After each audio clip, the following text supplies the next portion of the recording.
Welcome to this session on imagining multiple models of ministry with youth. This is a series hosted by the Calvin Institute of Christian Worship.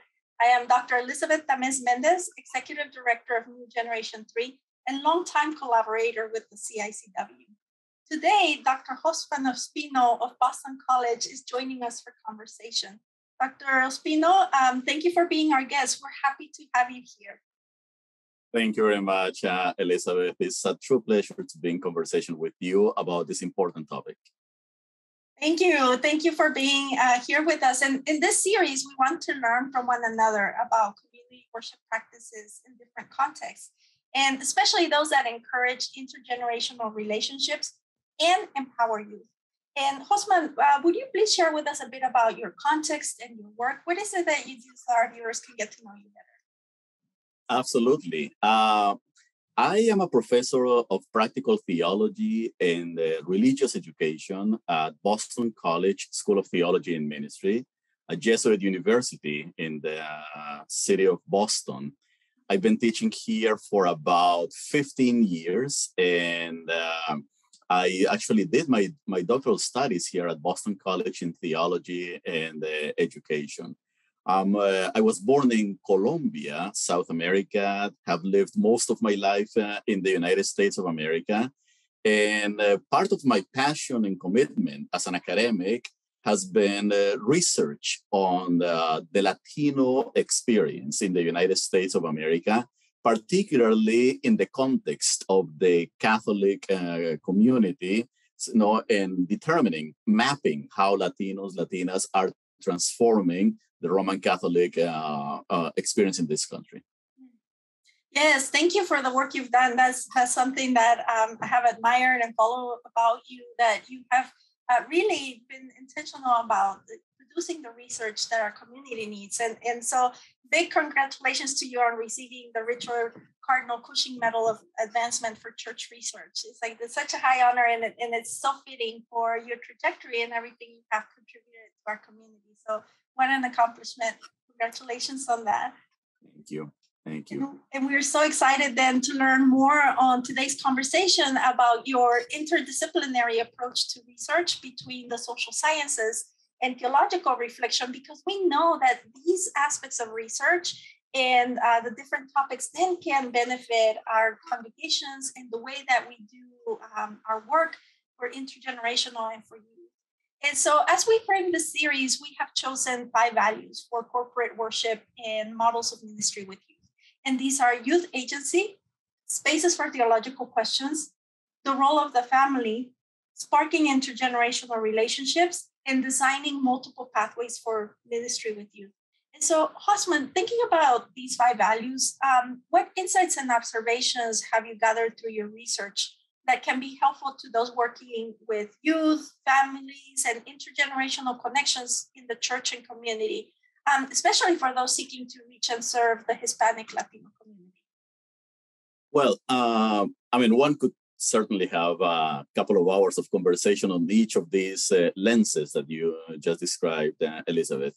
But I think that perhaps the best way to begin is to place ourselves in context and to at least in terms of the Roman Catholic experience, to understand why we need to be paying attention and why the research on young Latinos is important. Just briefly, just as it is happening in many other denominations, Roman Catholicism is being profoundly reshaped, transformed by the Latino community, Hispanic community. In the 1960s, for instance, about 10% of all Catholics in this country would self-identify as Latinos, maybe a good number of Black Catholics, very small number of Asians. But give or take, 90% of all Catholics in the US were white Euro-American.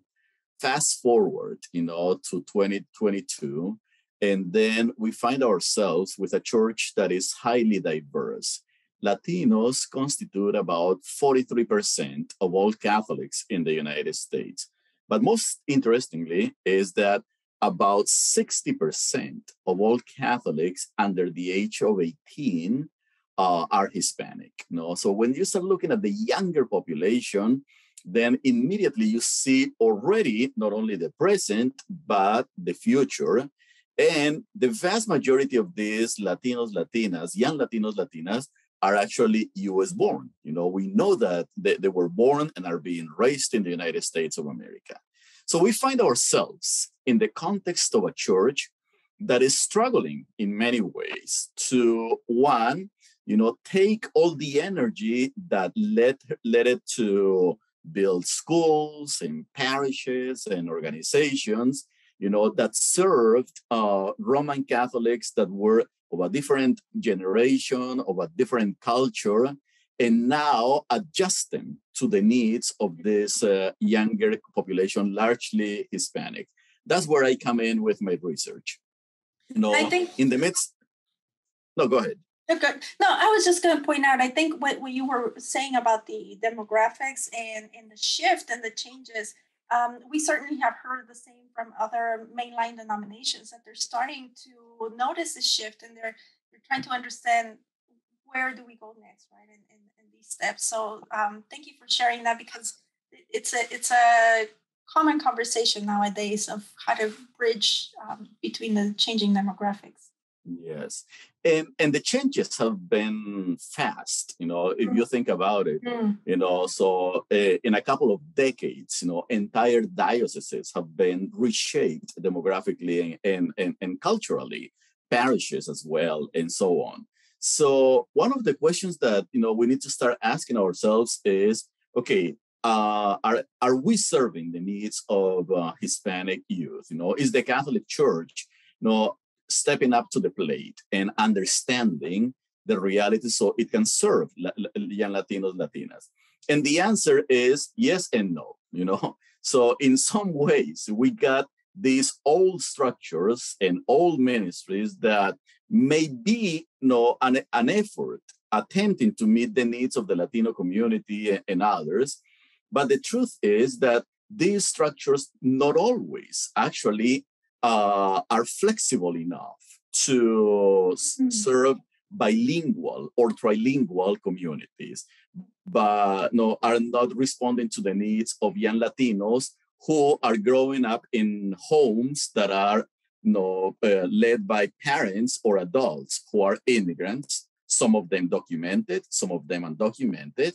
And then these young women and men are negotiating their identities in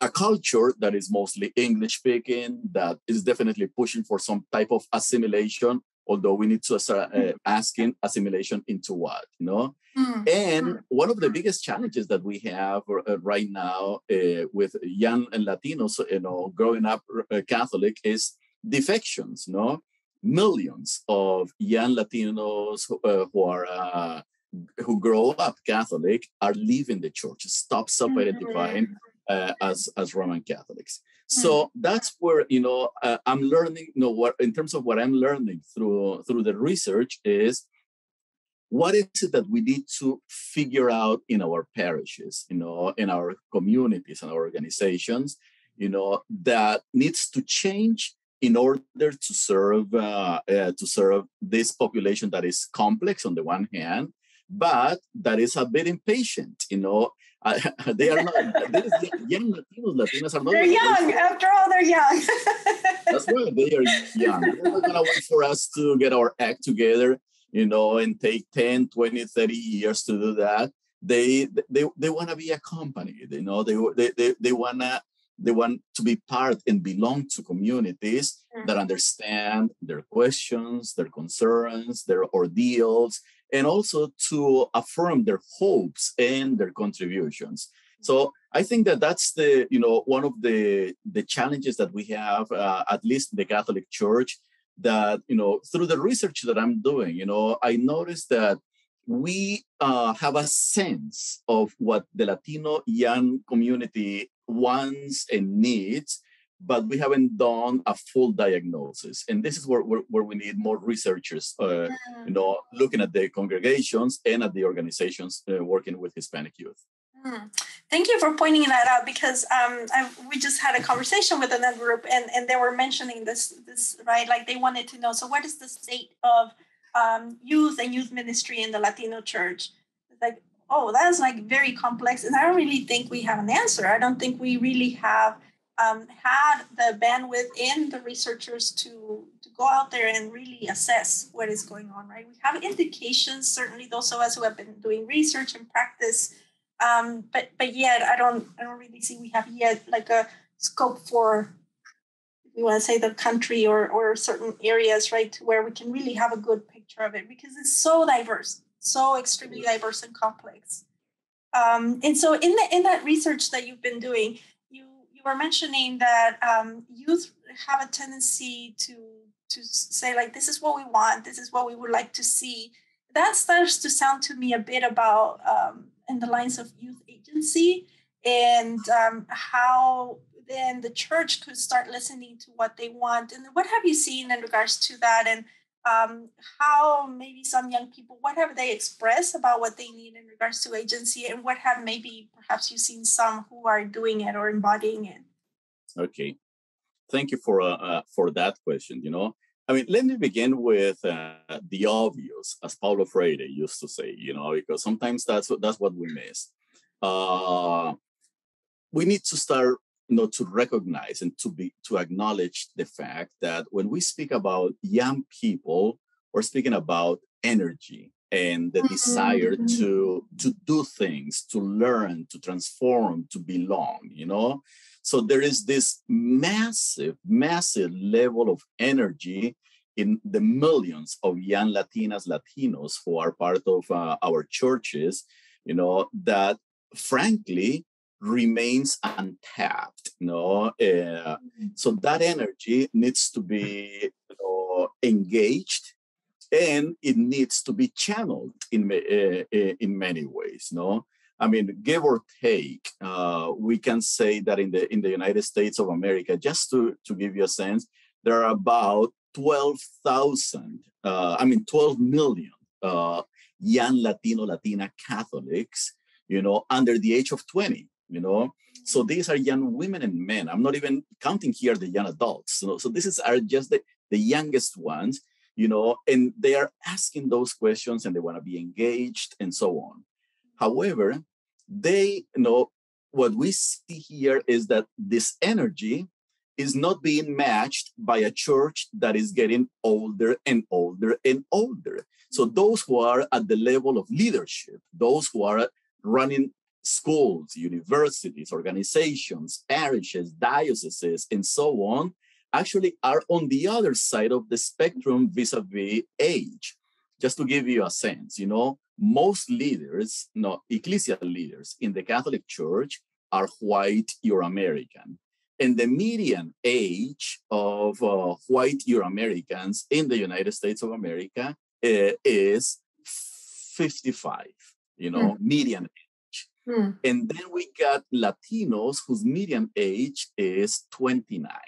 So in a sense, we have a leadership, in the church that is, was trained and grew up and matured, serving a different type of church, So there is a mismatch that we find right now.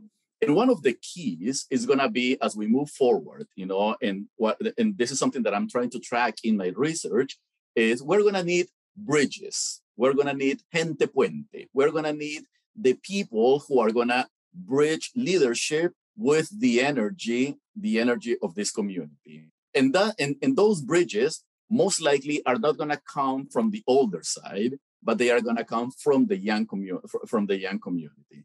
So this agency that I'm seeing, I've been to places when sometimes leaders tell me, well, young Latinos don't want to get engaged in the church. Young Latinos don't want to serve. Young Latinos are not interested in church realities, and that's why they don't come. And the truth is, I disagree with that. As a matter of fact, young Latinos, Latinas, when we look beyond the Catholic Church, are highly engaged in all sorts of activities, service activities, political organizing, community organizing. they are engaged in sports, they are engaged in the arts, you know. What's been happening is that in days old, you know, churches used to be places that actually attracted young people to do all these things, you know, from a faith perspective. You know, they actually, churches created spaces for young people to do advocacy, to do arts, to do sports, but we are not providing those spaces any longer. So young Latinos do want to serve and do want to be engaged, but I never place the blame of, you know, for them not coming to churches on themselves. I think our structures are growing a little bit stale for our young Latinos. Many of our young people, as a matter of fact, you know, inhabit the virtual world, you know, the digital world, you know, in which they communicate, they connect, you know, they participate, they engage. And yet many of our leaders don't even have Facebook or Twitter, you know, or don't even know what TikTok is all about, you know.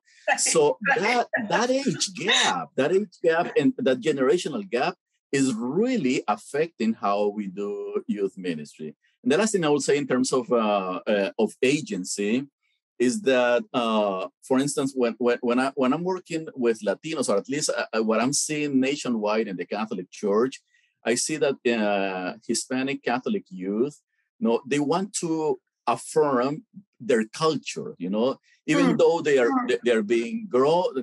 growing in the United States of America. The vast majority are English speaking. They are being educated here. They are citizens of the United States of America and so on. They have not fully assimilated into an Anglo, mostly English-speaking world, but they still retain and value. And I think that that's the key. They value their bilinguality, the fact that they're bilingual. They value the fact that they are bicultural. They value the experience, the religious and cultural experience of their parents, you know. And I think that sometimes our church structures are poorly prepared to handle a community that is actually bilingual or bicultural, or that wants to inhabit these two realities. So we need to start thinking of youth ministry in a much different way, you know. We need to start going beyond the idea of homogeneity or monolingualism into a ministry that actually affirms all these traits that Latinos and others also have in our country. And I think you pointed out something very important, that young people are wanting to find these places to connect. They want to be active. And working on these aspects of youth and youth ministry, I'm always approached, right, with the question is like, we're losing young people in our church, and how do we retain them? And I always present the other side of the question, and particularly because my dissertation study was pivoted from that perspective. What is it that is keeping them in the church, as if that was really the goal, right? to keep them. But we see over and over again that definitely it's hard because it creates a whole paradigm shift and ethos and way of conceiving ministerial structures. But those who have managed to start opening up and giving agency to youth to be able to participate, to be very active, and leaders who understand that their role is to learn, to be learning leaders, to walk alongside of them in scaffolding mentoring, and to say, Children Youth Institute always talks about like handing over the keys, right, to this whole aspect that we're doing, and to walk alongside of them, right, because then they start giving us those answers that we're so hungry for, and that we want to know how can we become more relevant, and what is it that they're needing, or how can we attract them? Not necessarily that those will be the right questions, but if you want to start the questions there, and then partnering with the young people in our context, they start to give us the answers. Right? They start to show us. They're so hungry, like you said, for a place that gives them the visibility, the agency, that values their gifts and what they bring to the table, and says, hey, let's walk together. Let's do this together, right? And I think I'm always pointing that out. Is like, how are we renovating ourselves as leaders in the church? And if the conversation is only among the same people of the same age group, and there's not that intergenerational, intentional outreach, then we're failing to prepare the leaders that are going to take our place. I see a lot of prominent leaders are starting to retire. It's like, who's going to take their place?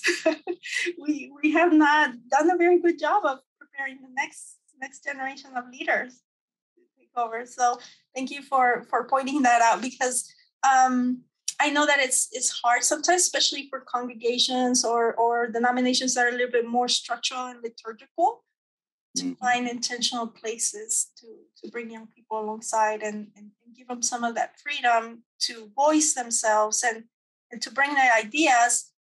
We always see within the Latino community and the youth, many have experienced situations of segregation or being pushed aside because of who they are, and then they may not be fitting in the majority culture. And how the church has been the place where they flourish, because they finally find a place where, well, here you can be at the center, you can exercise your leadership. But like you're pointing out, it's not a majority of organizations or ministries that have been able to create that pivot and stay away from the trend of neglect to young people.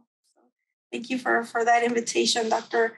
Ospino, to say how can we bring that up.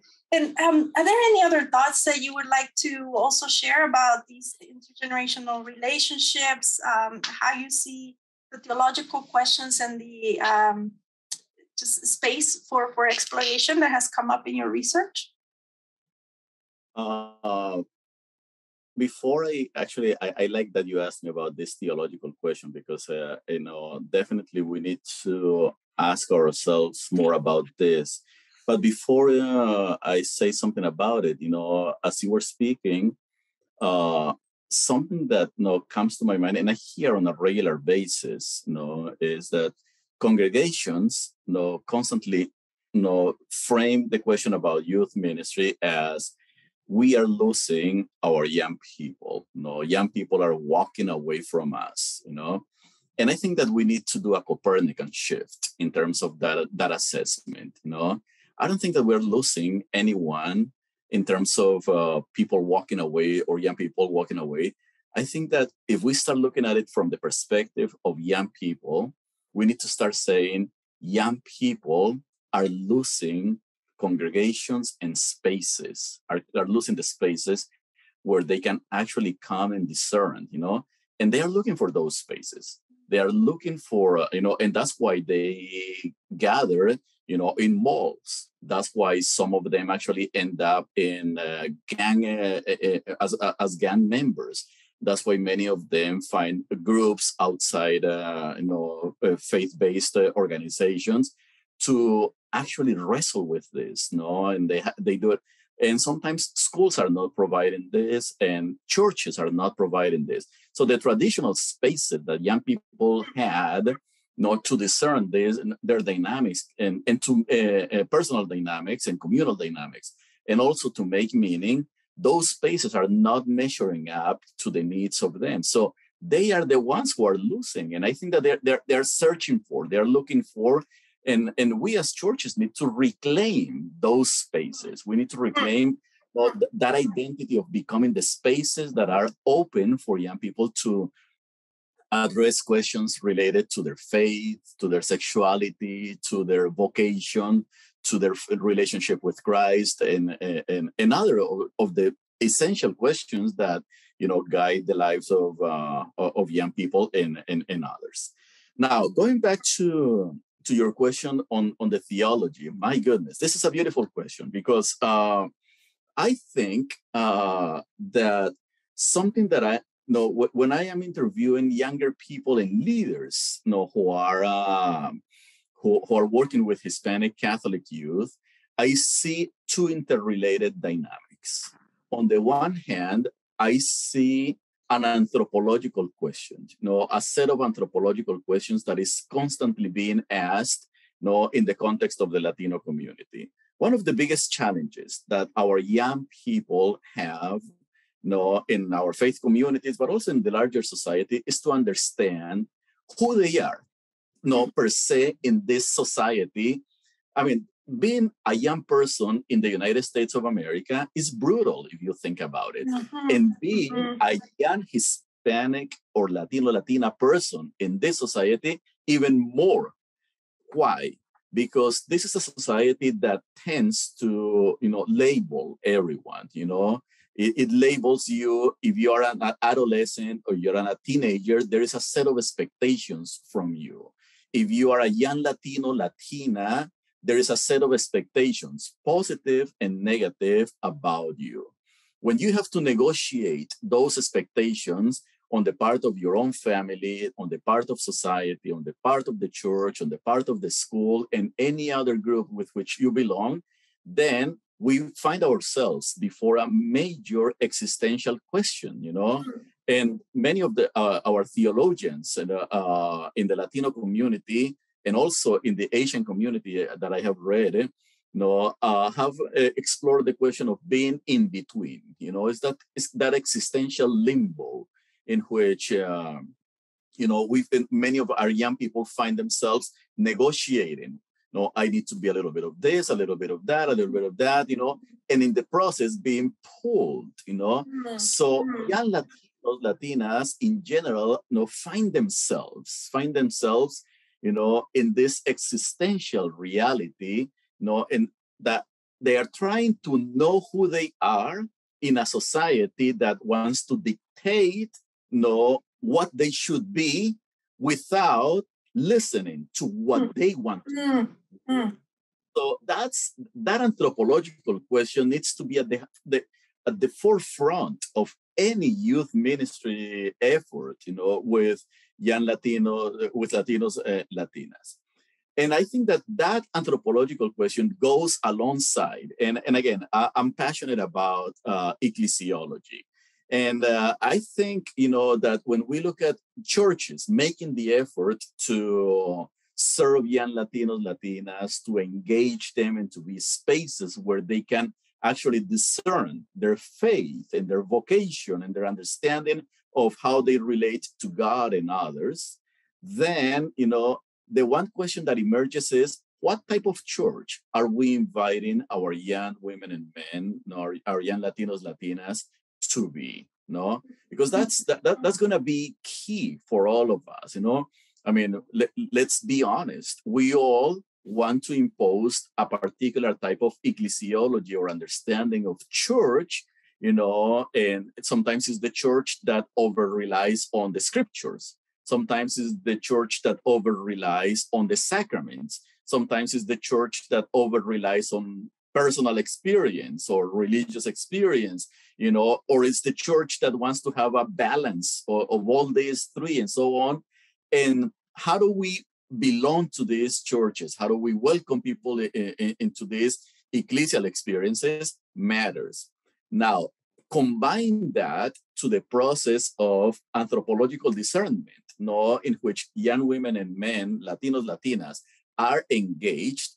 And then we find ourselves in the midst of a complex reality that many pastors, unfortunately, and sometimes theologians, it seems to me that they feel that they don't have time to address, Right. we want to sell prepackaged models of being church to young Latinos, Latinas. We want to sell prepackaged approaches to relationship with Christ and God, and these young people are not seeing themselves in there. So what we need, and I want to go back to the idea of spaces, because I think that this is the type of insights that I see coming up from my research. We need to start imagining spaces that have the patience, that have the willingness, the openness, to invite young people and discern and ask questions and journey together. We need to journey together. And again, if we don't do it, they will go somewhere else. But it's quite likely that they will not do it, with using faith values or engaging the scriptures or engaging conversations and questions related to faith. So that's a profound theological question that we find here. This interrelation between anthropology and ecclesiology.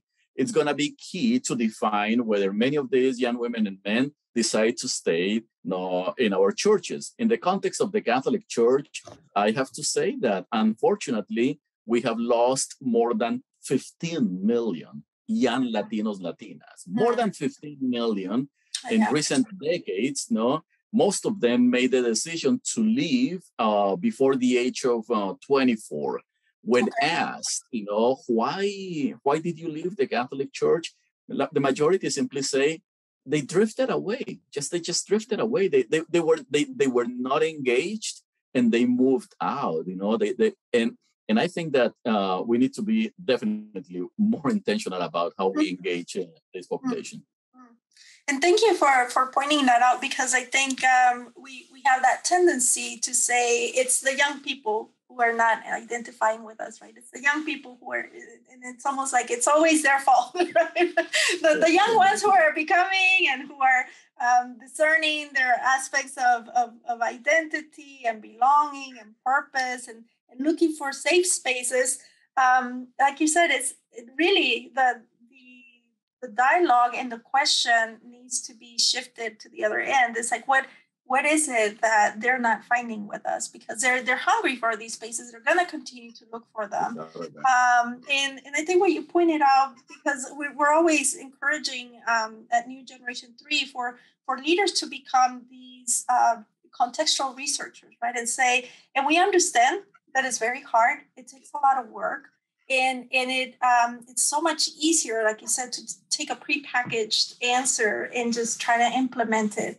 But the contexts are becoming so much more complex. The young people some are being exposed to some things that others are not in a different part of the country.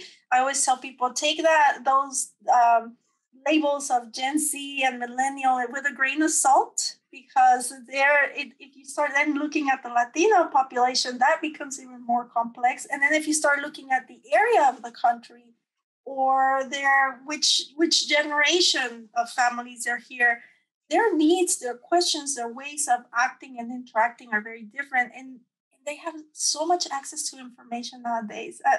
I'm amazed at how they really perceive that watching a 20-second video on Instagram or TikTok that has already created an authority on a topic. Right? And so they just kind of follow that, and they're not seeing any other voices rising up within our congregations and our churches and our leadership to say, well, let me tell you the rest of the story. That's what you saw on Insta, that's what you saw on TikTok, but let me tell you the bigger conversation. And I think it's like you're pointing out, it's that whole paradigm shift in our congregations to say, this can be overwhelming. It can be discouraging for some to feel that they are so out of touch.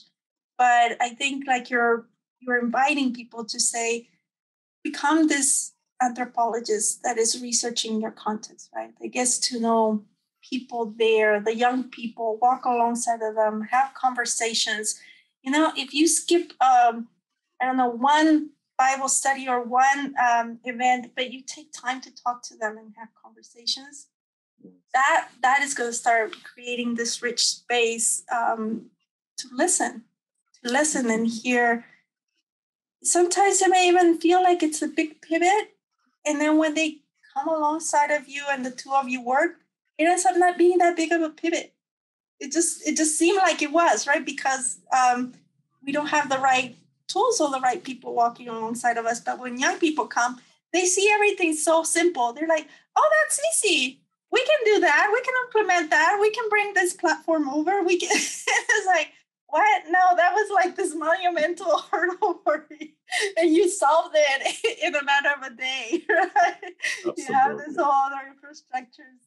So the energy that they bring in, and thank you for pointing that out, because we're always challenging not only the Latino community and pastors and leaders or clergy, but the church at large.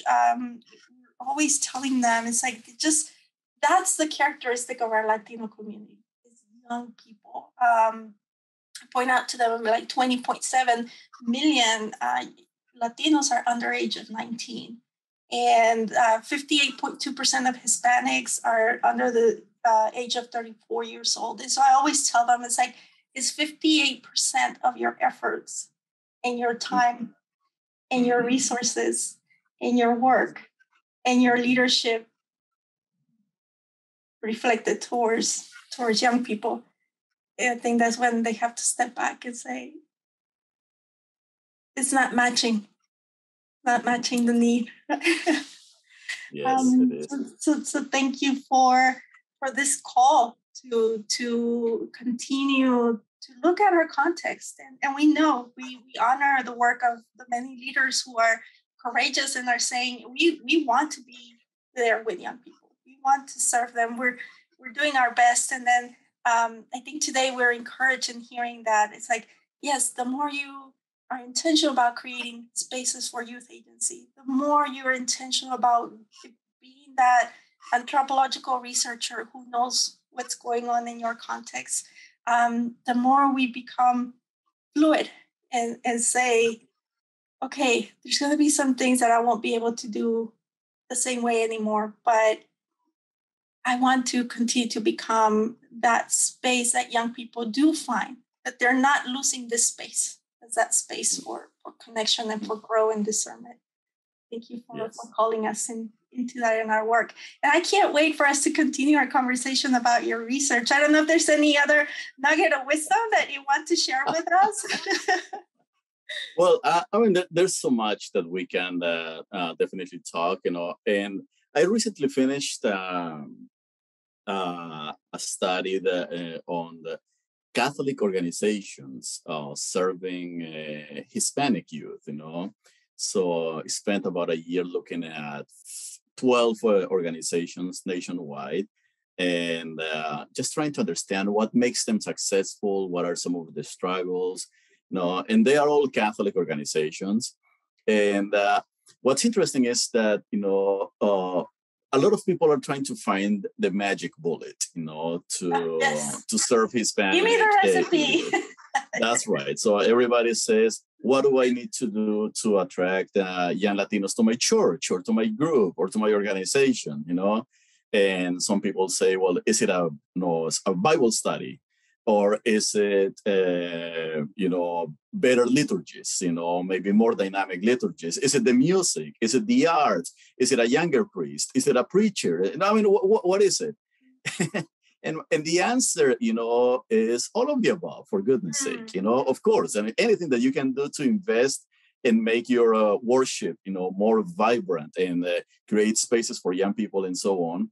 But I think that the question, and again, I want to go back to the anthropological piece, any question about how to best serve Hispanics, is not much about, what the congregation has already there. So people are going to come. It's like, we need to move beyond that idea that, we are the McDonald's or that we are the supermarket in which we already have the products, and people are going to come and buy the products that we have, We got to kind of change our business model, if I could use that expression, or maybe let's use more pastoral language. We need to find our evangelization or shift our evangelization model and then understand the many realities that shape the lives of Latinos.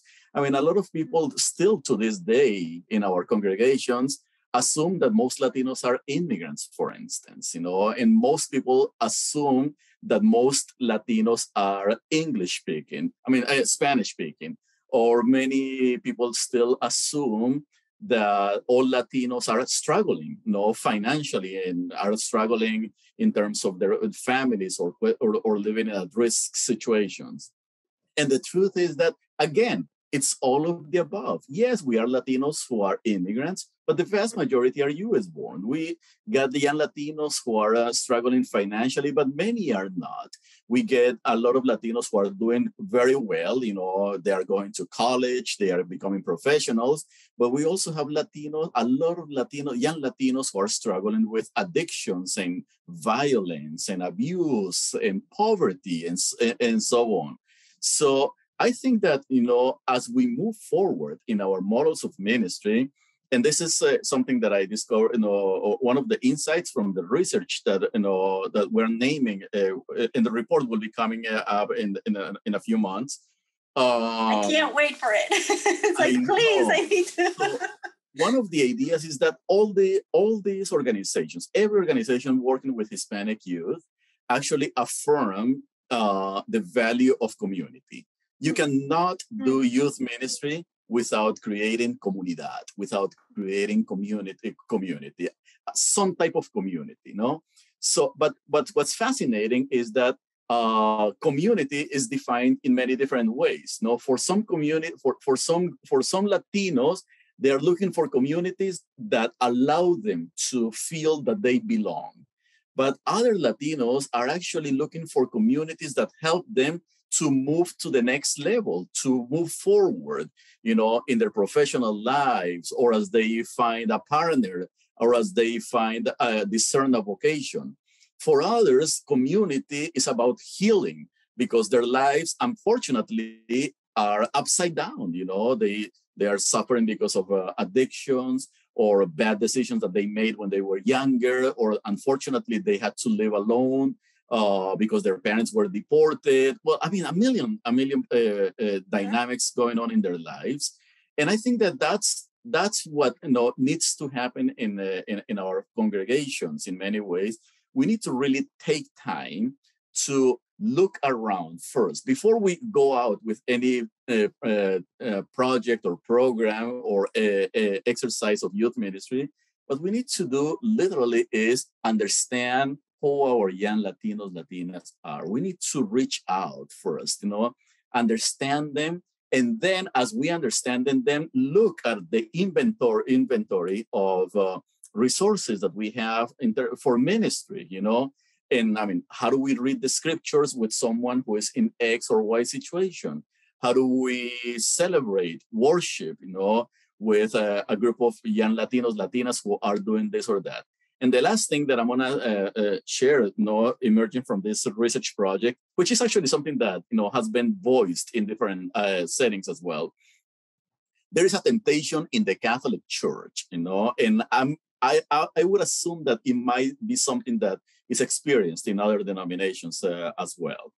But in the Catholic Church, there is the temptation of, you know, when you speak of Hispanic ministry, when you speak of youth ministry, the idea is to have only one group of, you know, one youth ministry group in your parish or your congregation, only one, you know, and that usually tends to be whoever is the predominant congregation or community.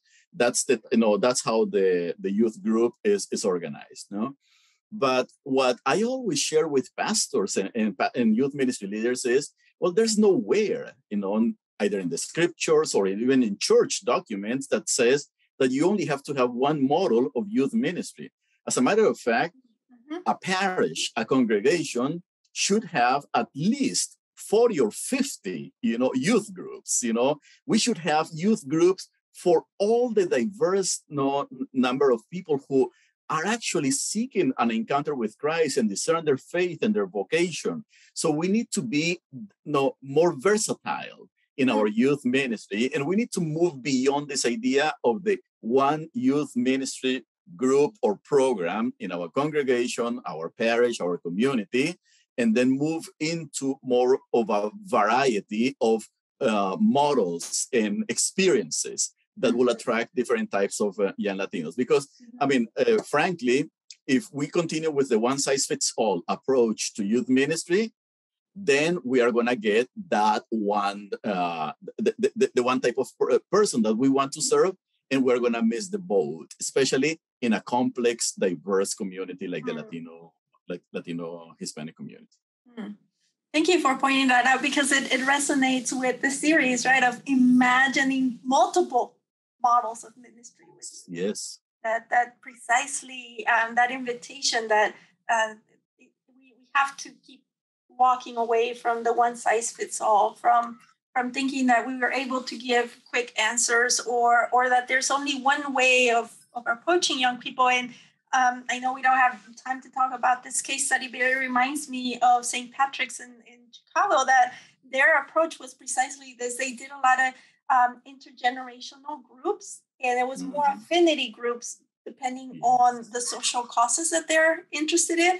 And so then the older generations and the younger generations are working together, whether it be beautifying the community, whether it be working with young people who need training on computer skills so that they can continue moving forward in their job opportunities, or whether it be it just whatever was really more of the affinity of that group than one big youth group who did one thing, right? It really became, they've curated this very interesting space where the whole congregation and the parish moves more in the essence of affinities and intergenerational connections versus the silo model of, well, here are the youth, here are the adults, and this is what they do, right? So it's a very interesting, I always look at that study of what this Catholic Church has been doing in Chicago, and now they have people who don't, when it was a church that was dying, and now they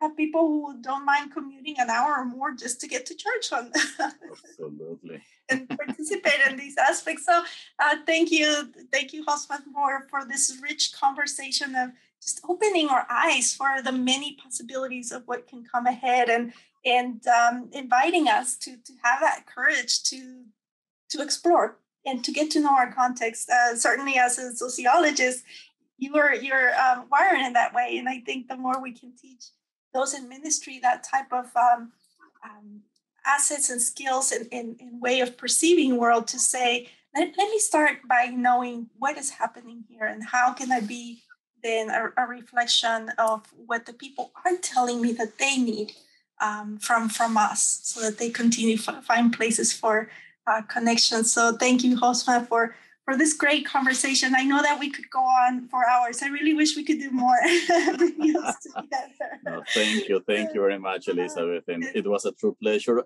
And I look forward, to continue the conversation with you and other leaders as well who are interested in these important matters. Yes, thank you. And we look forward then to the report when it comes out. And we just appreciate this engaging conversation. And we want to thank our viewers as well for joining us in this session of Imagining Multiple Models of Ministry with Youth. We pray these conversations really inspire and encourage your efforts in reaching the next generation. We know it's not an easy work, but that's why we're here together, to support one another with the resources we bring to the church. So please join us in the next video in the series and leave us a comment about this session. We really want to hear from you.